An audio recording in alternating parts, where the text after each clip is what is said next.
Welcome to this week's Silicon Slopes Conversations. We're here with Joe Skousen and Nick Macey from Inside Real Estate. Joe's the CEO, Nick is the president. How are you guys? Doing great. Yeah, great. Thanks for having us. Yeah, nice You to be bet. Before we came on air, as they say, we did a trivia question. And the question was, how many homes are sold in America in 1 year? And the answer is? 6.1 million last year. So it usually hovers around 6 million. Very cool. It's a heady time to be in real estate, right? And we'll get into it. But you guys have a kind of a bird's eye view of everything that's going on. So Yeah, there's a lot going on out there. yeah, let's start with the founding story. And that would be you, Joe. The idea, the founding story. Give us the initial first years. Yeah, sure. So first, maybe who are we inside real estate? We have some products that we provide to residential real estate brokerages. So we provide software products to them. And our products basically span their kind of business set of needs. Think of it as kind of a platform for them to run their business on. So everything from kind of websites and lead generation tools over to commission payments and their back office. And so that's kind of what we provide to the residential real estate space. We have, getting close to 300,000 kind of users, agent users in the space. There's about 1.5 million in the US. And so we've got a chunk of those. And we've got, 270, 280 employees now. So that's kind of us in a nutshell. How did we start? Yeah. So way back when, I actually worked for a company that did software for the residential real estate space. The company failed. That's a whole nother story. One day I showed up, all the doors were locked. But it was from that I saw just how strong the need was for this space that has a lot of salespeople who are trying to kind of get a lot of deals going, but they're also trying to manage the production process of a transaction, right? And so there's a lot of tech need out there, and they're facing people like Zillow and Realtor.com and Redfin, pretty big companies. And but you still have 90% of the real estate transactions that go through an agent. People want to use a local advisor, an expert to kind of sell their home, right? And so you have this space where the relationship's important. You have a lot of sales folks, and they're up against some big tech giants, and they needed some really great tech themselves. That's really what led us into the space. And that was 11 years ago. And so then about, 6 years ago, we really got serious about our strategy to be the platform and tech partner for residential real estate brokerages and really help them compete. That's when we first brought in some capital, some private equity partners, and it's been a lot of growth since then. So, Very cool. Yeah. And then Nick, you've been on board for several years now, and as the president, and before that you were the product guy, right? What motivated you to join? What potential did you see in the company and Joe and the rest of the team? Yeah, so I joined right about the time Joe mentioned when the business first took some private equity investment. And I think I had the opportunity actually to work with Joe and the team there prior to joining kind of as a consultant. And I think one of the things that became pretty clear to me right out of the chute was a few things about, one, the size of the opportunity. I think Joe talks about these, this group of agents that are very dedicated to working with their customers, need help. They're competing against these big technology players, and there's just an immense amount of opportunity to help make their lives easier, help them create closer connections with their consumers, be able to give them real-time information that helps keep them up to date, to be able to ease the transaction process, all those types of things. And I think the first thing for me was just the size of the opportunity seemed large. It seemed like there was a great opportunity to build real software in a space that had had kind of limited investment in the past from a software perspective, and be able to bring that to a group and an audience that would be excited about it. So that was probably the first thing, was the big opportunity. The second was, Joe himself and the team there are unbelievably dedicated to the success of that customer base. And it's a unique base of customers. There are dynamics in the real estate industry that create kind of unique relationships between brokers and their agents themselves, who are not actually employees but are contractors. And I think I had never met a a group of people that was so dedicated to bring solutions that could help make them successful. So the combination of kind of that dedication, the progress that the team had made, their vision for the future were all really exciting for me as a product guy, and which had been my whole career. And so I was excited to come jump in and help build kind of the next generation of tools for agents in their brokerages. Very cool. So if we press rewind all the way to the early days again, what we do kind of here is a day in the life of in your case, like a customer, for us to be like a day in the life of somebody coming to this event, like what do they need to do? And it's like they wake up and they need to sell a house, and you guys built a platform for them, correct? Yeah, you're talking about our customers, right? The real estate agents. I think you guys know real estate agents. Who knows a real estate agent? Who knows like 10 of them?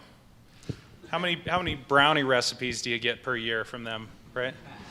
That's kind of the joke, right? Is real estate agents, their business is really being a local expert and advisor, but it culminates in a transaction, right? And we all know that they earn commissions off of that transaction, and so their life tends to be consumed with filling that funnel with new leads and prospects, and then driving those through to a transaction. When you get into the transaction, it gets really detailed, right, with contracts and tasks and to-dos. And if you're a salesperson or have ever worked with salespeople, they often are great at getting deals coming in, and that kind of decays from there with structure, right? Or you get people who are very structured and may not be great at the other side. It's hard to be both. And so part of what we do is we bring a platform and set of technology that, one of our core tenets coming in was basically saying, this has to be so simple and easy to use and automated and drive toward those ROI bottom line results, but deployable across pretty complicated enterprise, right? And so very large kind of organizations. And so that's really what we do. They come in every day and they think, where's the next dollar? Where's the next relationship? Where's the next client coming from? And we help them kind of automate their life a little bit and orient towards success there. Yeah. Very cool. And so at what point did you have a good enough product, whether it's minimum viable product or you're ready to go, and how did that work in the early days in getting customers and users?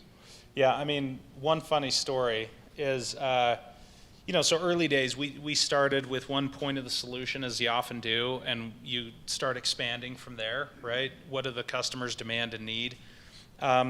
We first decided to really take private equity capital once we had been in the space long enough to really understand the needs. I joke, one year I think I went and traveled around the US and Canada and saw, something like 400 different brokerages in that year, belly to belly. I'll tell you, that's not a scalable SaaS model.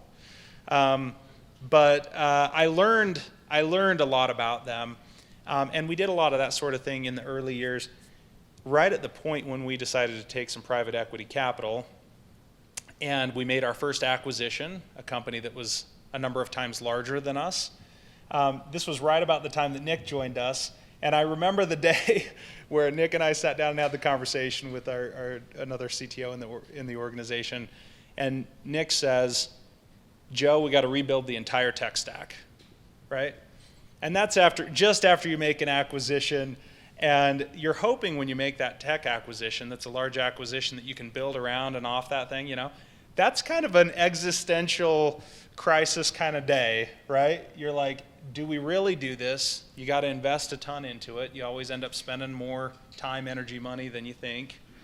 And I don't know if you remember that day. Yeah, for sure. I think, and it's kind of a cliche that a new technologist comes in and then says they have to rebuild everything. It is. And have tried not to be that guy in many situations before. But I think for us, when we saw the vision and opportunity of what we wanted to be able to go and accomplish, to be able to take the types of products that Joe and team had been focused on building and that we had acquired and bring that to a scale today where, we've got hundreds of thousands of agents that use the platform. We can work with brokerages that have 70,000 agents or 100,000 agents or a single agent themselves. To be able to scale to meet that need, we did have to go in and make some pretty significant efforts to rebuild our platform. And so that set off a chain of events for us that meant we were going and building and integrating some of the things that we had acquired, but really starting fresh with thinking about some of the lessons that had been learned over time. As Joe had mentioned, he had visited all these different real estate brokerages and understood their problems really well. So understanding our customers well and what the day in the life looked like for them, and then how could we build out a platform to help support that could also help scale to, very large sizes of customers. Yeah, I think one thing I would just add on to that is, how do you make that kind of decision in your business, right? We're not the only ones to have ever faced it, right? And some people have made the right decision, some have made the wrong decision. How do you make that decision? I think what's so important, or has been for us, is really staying close to and understanding deeply not just the pains of the customers, but where the strategy for those customers has to go over the coming years, right? Often your customers, if they're B2B, they don't understand what that strategy looks like themselves, right? Because they're in the thick of their business. Busy running their business. Yeah, they're running the thing. And so it's that clarity and real key understanding of not just their pains, but where their strategy has to go, that can help you guide you and say, hey, do I really got to do this or not, Yeah. You should switch seats with me because you stole my question. Sorry about that. No, kidding. But I want to drill a little bit deeper, and probably for you, Nick. So at some point, the thought crept into your brain, we need to rebuild this whole thing. And then the next thought was, when do I tell them, right? And then the final thought is, like, I'm going to pull this pin on this grenade and let them know, right? What went in? I know it's a tough question to answer, like the creeping into that process of like, oh, we need to rebuild this thing, and then I got to figure out the best timing of when to let everybody else know. Yeah, I mean, there's a few things there. I think for us, it was kind of, this was maybe after I had been in the business for 3 or 4 months and had been consulting for the business maybe 3 months before that. And I think for me, it was this evolution of looking at the gap between what the solutions we had and what the needs of the business and our end customers ultimately were. And looking at how, as we continue to build on this older platform, those gaps were getting bigger, not smaller. And realizing that we were having to do things to make the product work in a way that was going to ultimately be a bit unnatural for our customers and ultimately lead to that not being successful. And I think, and so for me, it was kind of with the team that was there and that had been working on this, and that, conversations with them about, hey, what would help us make this easier when it comes to meeting these needs that we understand from our customer base. And so once we had the realization that, hey, our situation and our ability to do that was not getting better over time, but maybe in some cases getting worse, and it seemed like the gap was growing wider, I think I'm always a big believer in being very transparent and bringing those things to the table as quickly as you have conviction around them, right? And so I think that allows you to work with your peers and with others to be able to solve problems in a way that's pragmatic and can ultimately lead to the right outcome. And so I think Joe's recollection of our conversation is right. I think saying we need to rebuild this platform, I think the only thing I would add to that is if these are the goals that we want to achieve, right? And so you can have a good debate about, hey, what are the outcomes for our business that we're looking for? What are the outcomes that we're trying to support for our customers? And how does that tie back to the strategy of your product, right? Because we could have made a decision as a business at that time to say, hey, we're going to focus on a very narrow segment of the market and keep going with what we had been doing. And that would have been fine. I think it would have limited our growth. At the time we believed this, and I think in retrospect it would have limited our growth pretty meaningfully over the coming years, but that could have been a choice for us. And so I think as quickly as you have conviction around that type of thing, it's really important to be able to have open conversations around it. And I think the longer stuff like that lies around, the worse the ultimate outcome ends up being. And that other path may have been the right choice for a different business too. Yeah. Right? I mean, that's one of the other realities. I think the other, another pitfall you can find in that kind of situation is, Nick's a wicked smart kind of guy, right? I didn't know him then as well as I do now, but I knew that, right? And I think as a group, we were oriented around try to figure out the right decision, and then everybody better get on board, right? You better not sit there kind of holding back on your heels a little bit, right? We're not the business for you if you're that kind of person and that kind of leader, right? And you have to kind of reject that sort of personality out of your group, because that gets in the way, because you don't know if you made it. It seemed to be a pretty good decision now, but you probably could have gone another way. Sure. With the same kind of energy and zeal, and if that's probably more important than the actual decision itself, is can you get the right people aligned and just run in the right direction? Commit. Yeah. Let's drill in on that a little bit more, because we've all been in situations where we're either the one telling people that there's change coming, or we're sitting there being told there's change coming, right? So if I'm oversimplifying it, correct me, but you guys kind of made the decision, and then you've got to communicate that to the boots on the ground, right? And maybe it's like the first half an hour of the meeting, everyone just hates you. And by the second half, they're like, okay, fine. But how did you guys roll out like the communication to the rest of the team? That's a good question. I don't know if I remember. It's all a haze now. Yeah. No, I don't know. You probably remember some things too. But I think one of the realities is when you're up against those, you got to remember at least half the people in the organization already know you have to do it, right? So often it's not like you're breaking. Usually they're like, hey, what took you so long, right? To come to that conclusion. Now you do have others that maybe still have to get on board. And part of it is back to that point of, can you as a leadership team, get it and get on board with it. But this goes back to my point about the strategy. If you really understand the strategy and the goals and the why behind it, it's not just a technical decision, right? It's not just, oh, we have to rebuild it because the databases aren't going to scale right, or whatever it is. It's, here's the strategy we're getting to, here's the business logic, and here's what we're going to do about it. It's pretty easy to get behind, honestly, at that point. Yeah, I think the key is just helping people understand the why and how it ties to the strategy and principles you have as a business. And I think, one of the things that Joe had built that I respect a lot in the business, and we've tried to continue forward, is a huge amount of trust and orientation towards the end customer.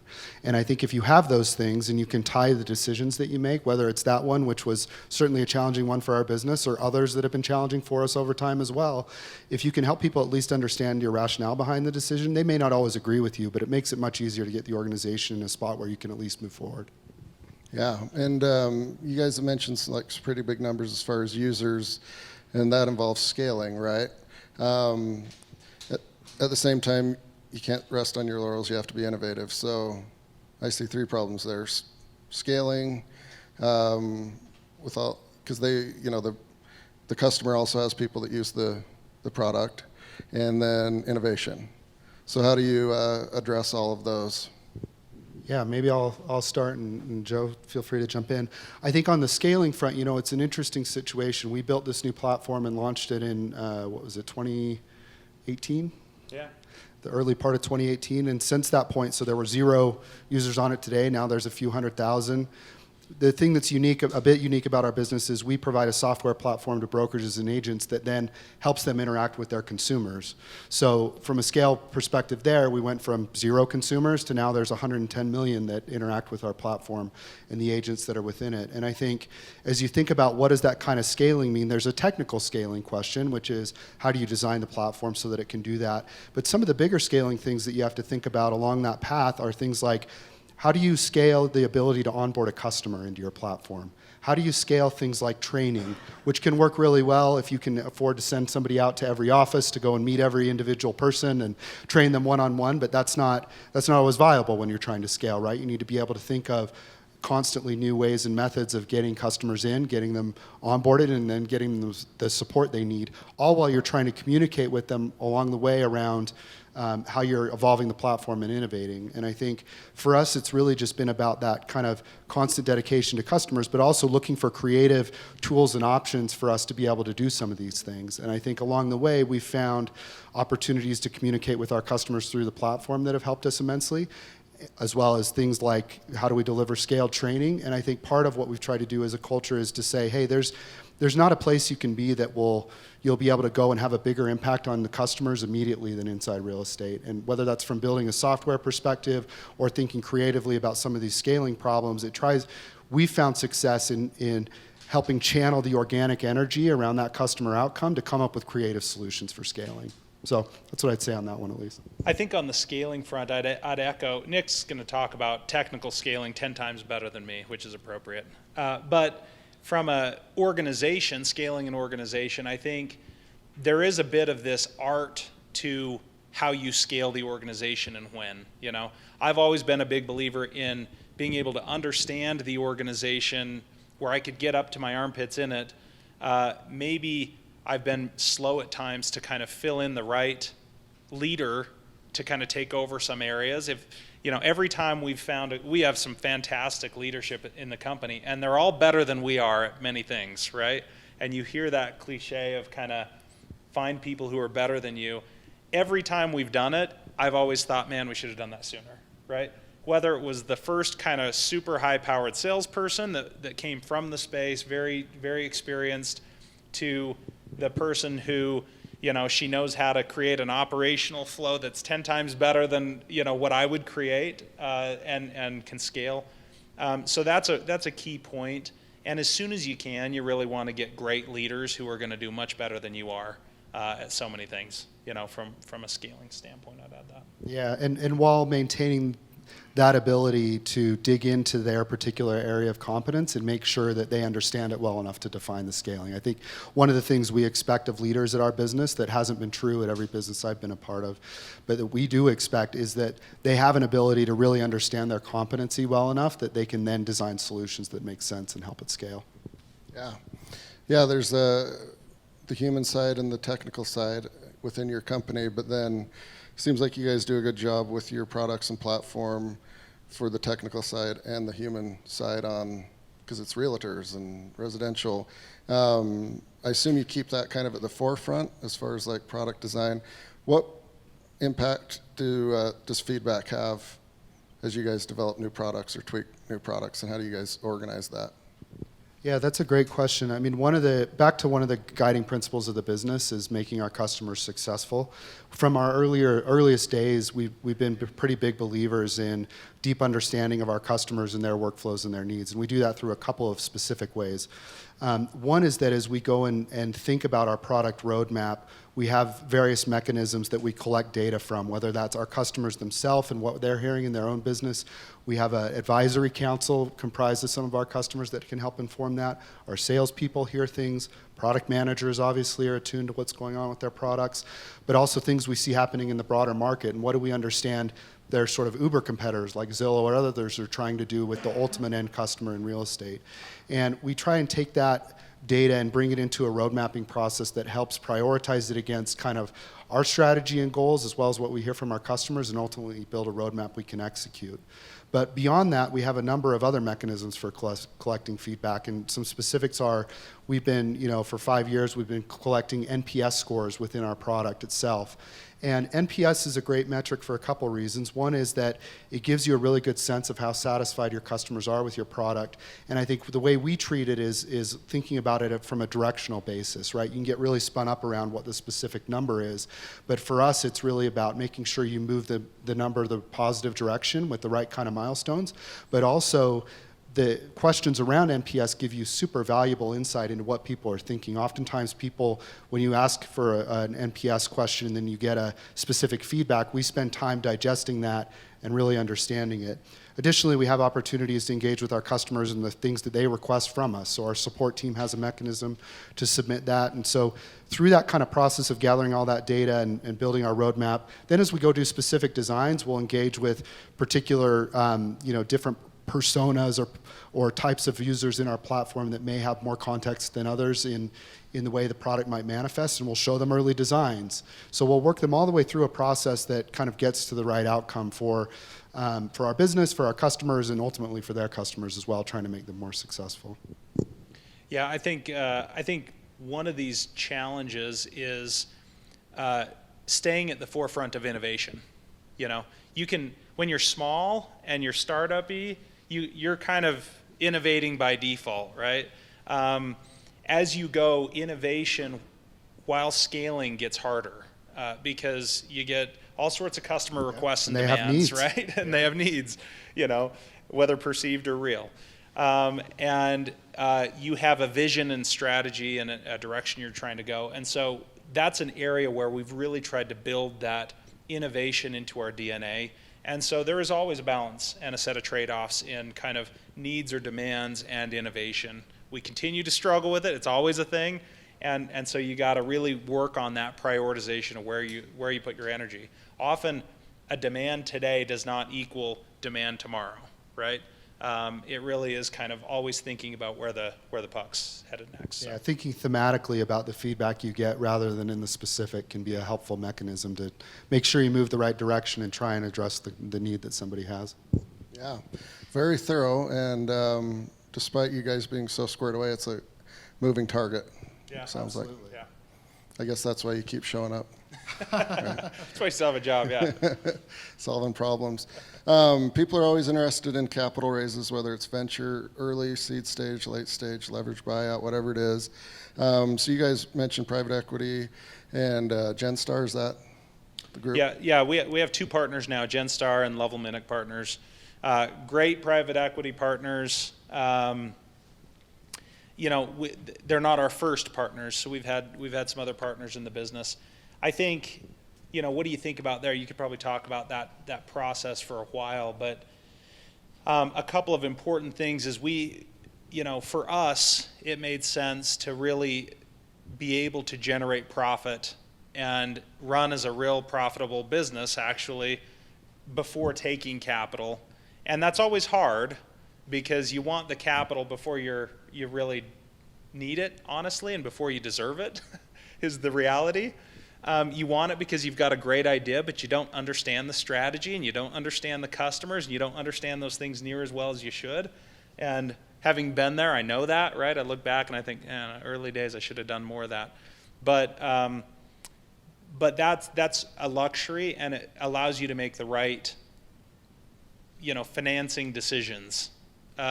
Too often people are driven to that out of a perceived need and, hey, there's this big opportunity. And we see a lot of those kinds of folks who, not to kind of sound negative about it, but are laying on the wayside of the kind of strategy path or the growth path because they just got sidelined and they couldn't grow past themselves and they took money already. So I think that's maybe one of the lessons learned, is that if you can kind of figure out how to have some profitability, figure out how to get to that point, and then start taking private equity money or take some sort of funding, you're often better off for it, right? We've got great partners now. They back our strategy and vision, and so we have a lot of growth opportunity in front of us. Yeah. And what was the courtship like, right? Oftentimes venture is the entrepreneur pinging venture, but sometimes private equity is pinging the entrepreneur and saying, hey, I might be interested. What was it like for you guys? How does that work in a condensed version? Yeah, that's a good question. I mean, as mentioned, we've had a couple of rounds of this. We've been in a place where we see opportunity out in the market, and the way it is right now, we've got a lot of organic growth opportunity. We've been growing in the 50% year over year, 40-50% year over year and profitable. So we're in a good spot. Because of the industry we're in and the market we're in addition to our growth, there's just a lot of opportunity in front of us. And so we see organic and inorganic opportunities. Because of that, when we go out there, there's a lot of activity in the market. So there are quite a few partners out there looking at it. So yeah, it's kind of an inbound and a little bit of an outbound process there. Very cool. Sometimes if the phone's not ringing, it's us. Sometimes the phone's actually ringing. We're going to open it up for Q&A here in a few, so don't be shy. Get your questions ready. President, CEO, president relationship. It exists in a lot of corporations across the world. In America, how does it operate with you guys? Nick, you want to go first? Or?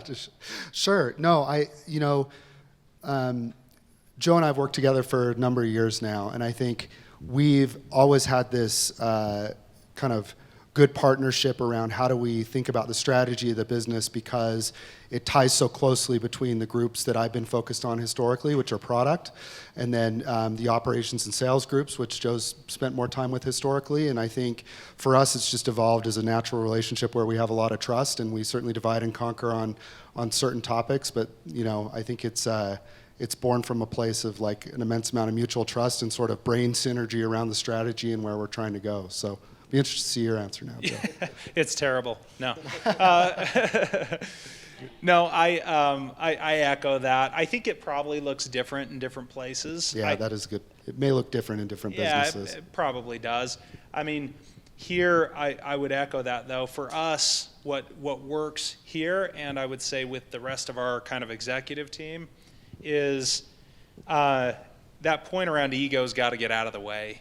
You know, so often ego drives way too many decisions. And when we're honest with ourselves, it often drives our own internal decisions, right? And so you got to get ego out of the way, and you got to accept not being the best at things, and accept that that's okay, and you can be in a role even though you're not the best at many things. And so you kind of got to get the ego out of the way, and then you really have to develop that trust, right?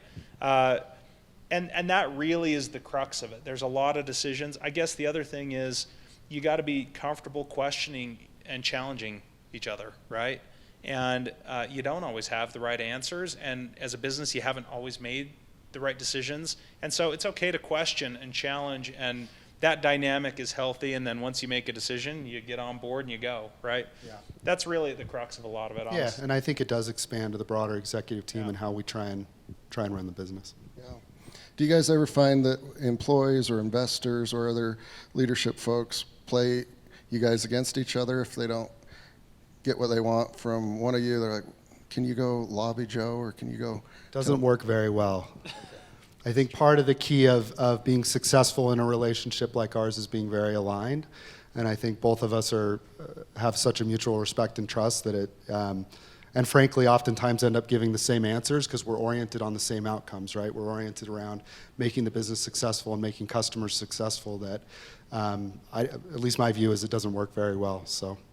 Yeah, I agree. I don't think it really. And I don't think we've come across really that many situations where people have Not tried. anymore. Maybe because. Yeah. I mean, yeah. the other thing is transparency, right? With not only within a leadership relationship, but also with the rest of the group, you know.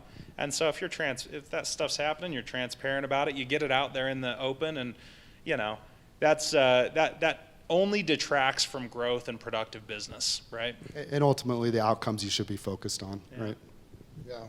And you guys obviously have stuff that you're good at, and you've both admitted that the other is better at certain things. Did that happen just kind of over time, or did you put it on the whiteboard? I'll do this, you do that. I mean, what we do shifts, honestly, right? That shifts and has shifted, and we have conversations all the time. Hey, are you taking that? Or, what we're good at or naturally good at probably was just more inherent in, who are the people. And the careers we've had before. Yeah, experience coming in. So, I mean, I don't know that I say, hey, the CEO has to be doing this and president's got to be doing that. I think it's been more where are we at in the business at that point in time and what's needed most, Yeah, and back to that point, for other businesses it may work very differently, right? But for us, it's kind of been this thing where we've shifted over time. Yeah, very cool. You guys, you've mentioned you've got your customers, and then they've got their folks that use it. It's a ton of data. I'm not smart enough to figure out all the implications and value of data, but I imagine you guys have a pretty good bird's eye view of what's happening in real estate in America through any number of ways. How do you guys view that? How do you guys utilize it? And how fun is it to kind of see around corners? Yeah, I mean, it's pretty exciting. We mentioned there's a few 100,000 agents that are part of our platform. I think maybe 1 in 3, somewhere between 1 in 3 and 1 in 4 transactions that happen in the U.S. or Canada is by an agent that use one or more of our products. And for us, it also means that they have a massive amount of interactions with consumers. So I'd mentioned 110 million consumers. We've got billions of interactions, so those could be phone calls, text messages, emails back and forth. And I think for us, our goal with that data is to use it to better enable the agent, to help them to be more successful. And so from a product perspective, it's kind of a dream to be able to have that, because you get an amazing amount of insight into what works well for some people and what works better for others. And I think as we think to our future, part of what we're trying to do is continue to enable that relationship between an agent and their customer through a very long life cycle of the time where you're thinking about buying a home to actually buying one to being in that home for maybe 7 years or 10 years before you're thinking about another one. And I think the opportunity for us is to help use that data to make agents more successful in every aspect of their business, but also to be able to create longer term relationships. Yeah, I mean, I'd say, look, there's some things that don't shift and change much at all. Everyone basically wants to use a local advisor who's really experienced and knows the area. It's a big decision, right? You're buying a house, right? You're not just trading stocks. And so it's a big decision, and you want that. That hasn't really changed. It's 90+% of all the transactions are using agents, right? And that relationship's important. And so you have these fundamentals we're big believers in, and then you have these trends and tools and tech. You got Zillow's doing some things out there, and you got Rocket Mortgage doing some things out there, and you got some things shifting and changing. And so for us, to echo Nick's point, really what we're doing with all of this data is we're saying, how do we make that relationship and value stronger? How do we make it so you guys don't have to do, deal with reams of paperwork these days? I mean, it's 2022, right? Why am I still having to kind of fax things around? And so how do we enable that consumer experience for every real serious brokerage and agent out there, right? And really enable and empower that experience. But it really is about their reality today. And the data is there to kind of drive these more modern experiences for what is really an important relationship. Yeah. It's a lot, I imagine, that you guys get to cipher through and have access to. Cool. Let's open it up to questions from the audience. I believe we have a microphone. Here we go. I guess your system also do data analysis too, right? So does that we can analyze, say, I want to buy a house somewhere in the next 5 years, give me the best investment. Is that possible? Yeah, so I think your question is, do we have the ability to run kind of forecasting or looking at your behavior and characteristics and saying, hey, this person's likely to transact, right? Yeah. We do some of that, yeah, and we analyze a lot of what we call behavioral data, right? What are they doing? How are they interacting? What are they searching for? What are they, and we try to bring that to a place where your agent knows how to be proactive about value, right? Every one of us uses probably Amazon or Google or something like that is kind of giving us recommendations. And really what you want is your agent to be able to do that and to generate market report data for you and those sorts of things. Okay. I don't know what else you'd add to that, Nick. Okay, I guess you get to look at the data all the time, all day long, because that's your system, right? What's the best place to invest in right now in the United States? Where's the best place to? No, we're not a trading platform or an Right. investment platform necessarily. Really, I don't know what area. Yeah, I mean, here. yeah. Right here. Right here. Isn't this fastest growing metro? Yeah, I think our end goals are not to say, hey, this particular property is the best investment outcome broadly across the country. It's really to connect agents and consumers around listings and inventory that might be the right fit for them for reasons that have nothing to do with the ROI of a home, but like this is the best fit for me because it has this many bedrooms and because it has these other features that I may care about. All right, thank you. Yeah. Hey there. Well, considering that you guys kind of guide or work with agents through the home buying process, a lot of what we're seeing in the real estate market, and I'm trying to buy a home, but here you're getting multiple offer situations. You're just having agents do kind of all sorts of different arrangement styles with whether, okay, we're going to pull this from the lease, the lending agreement and then the down payment, and we're going to shift money left and right. Does that kind of fall under yours, or is that just something totally irrelevant? There are a bunch of new models that are emerging that are around kind of the financial aspects of a home transaction. So there's companies that will help you, as an example, put a cash offer in despite you not having the cash with the expectation you'll sell your home after. There are dozens of those types of businesses that have started to emerge, and I think if market conditions stay largely the way that they have, those businesses will continue to. We directly don't do that, but we do integrate with partners that can help provide those options via an agent to a consumer. And so we definitely see that as a trend that's happening, and you see more of those types of businesses emerge, and we think it's an important part of the kind of ecosystem of offerings that agents are able to give to their customers. Hi, I love how you guys talked about doing NPS surveys with your clients, and I think that's something that's unique. So how do you guys I guess, what's some of the main feedback that you've gotten, and how do you implement that feedback? Like, how do you, take that vision and run with it? I think that, well, yeah, I think there's two dynamics to it. One is when you see positive NPS feedback and you get detailed commentary about that, it can inform your ability to drive adoption and training amongst your user base, right? So you can identify positive trends of, hey, I had success with this, or I liked this is why I gave that score. The flip side of that, and something that we pay attention to quite a bit, is taking the feedback and commentary that we get for NPS scores that are maybe lower than we would want from somebody, and turning that a couple directions. One is getting them into our support team quicker so that we can help resolve if they're having a particular issue.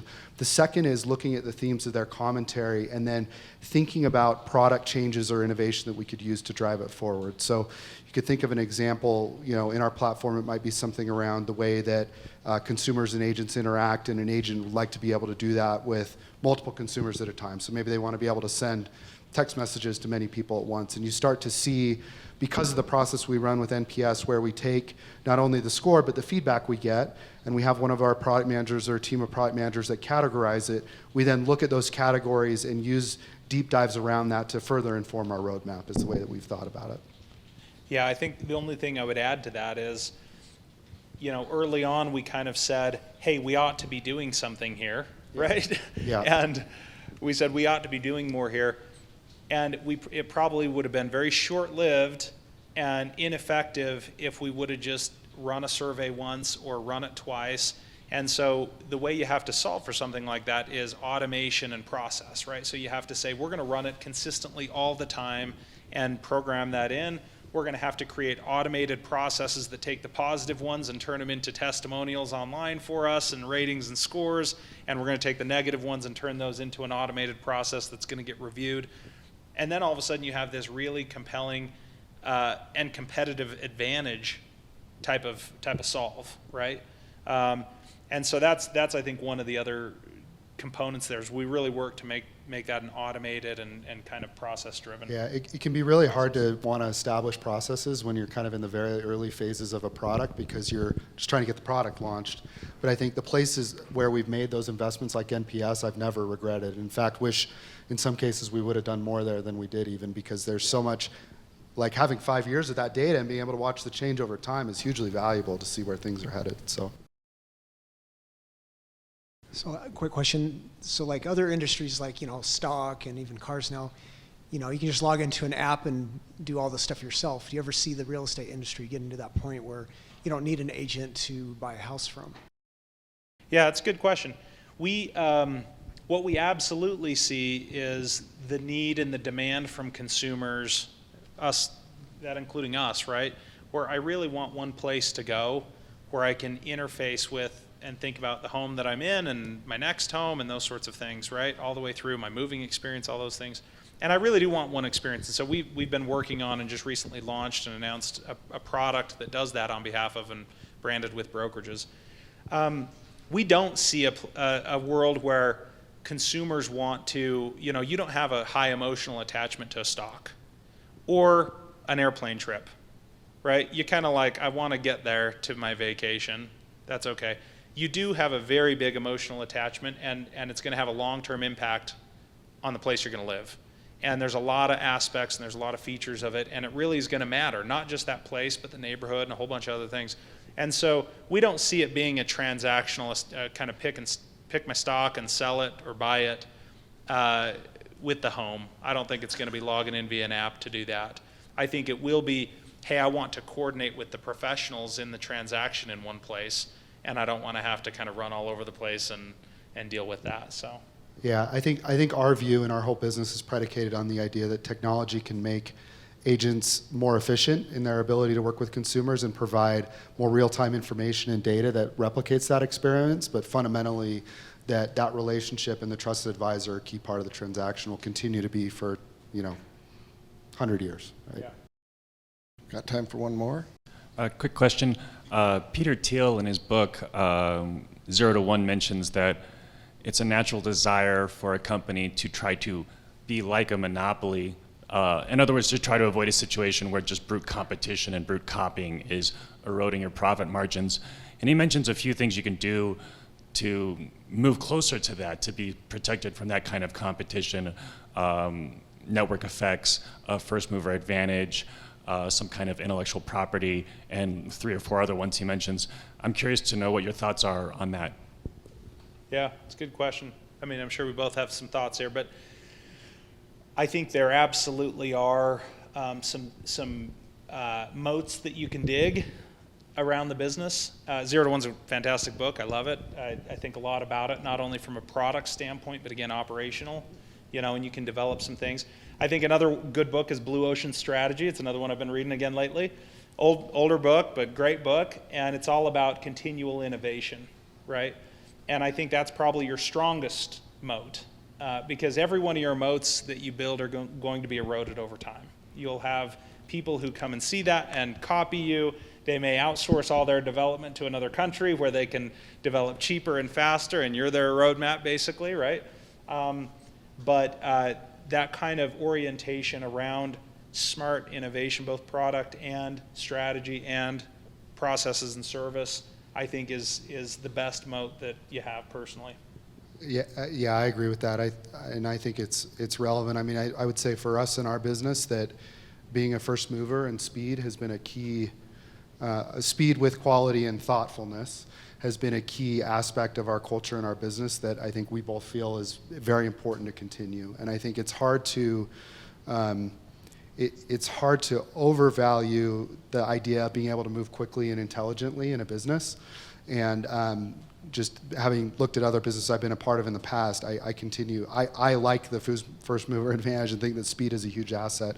I think for us, we think that there are, think about network effects businesses. For us, one of the things that we think becomes compelling over time too, with that first mover advantage, and if you can get scale, is that the data asset that you build around the business, where for us, it's not an asset for us, but for our customers. And so if you think about what we've been able to build over time and the amount of data that collects around interactions between consumers and residential real estate agents, we can make our product better because of that data that others can't, because they don't have the data. And so I'm certainly a believer in Peter and that book and the things that he's talked about. And I think, again, it's, if I just even think about our own experience in this business, those principles have served us well. Yep. Very cool. Just for funsies, one more question. Let's say there's a guy here, Casper the Ghost, and he's invited me to play golf. I'm a friend with him, and then he's friends with you both, and we show up on the first tee. Hey, what do you do? I'm a real estate agent. What do you guys say? I say, I wish I played golf much better. That's my first response. I'm a terrible, terrible golfer. I think the first thing I'd say is, fantastic, how's business going? And what's in your way today? What's your challenge? What's your struggle?